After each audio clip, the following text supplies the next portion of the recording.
আমার আম্মু আর আমি ছিলাম। জি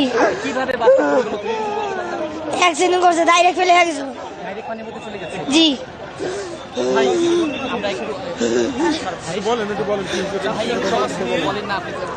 রাজবাড়ি থেকে আমার বোন আর বাইক নিয়ে ঢাকা নবীনগরে যাচ্ছিল। আমার বাইক নিয়ে জায়গা থেকে বের আসতে পারছে, বোন বাড়াইতে পারে নাই।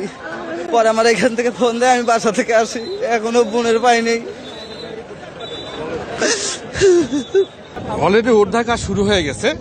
আমাদের আড়িচা থেকে ডুবুরি টিম আসছে, ফরিদপুর থেকে আসছে, ঢাকা থেকেও তারা কিছুক্ষণের মধ্যে পৌঁছে যাবে।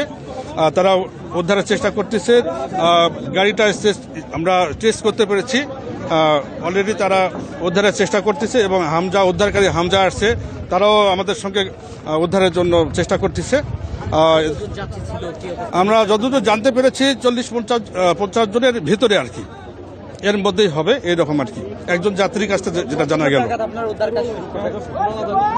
আমরা উদ্ধার কাজ শুরু করে দিয়েছি।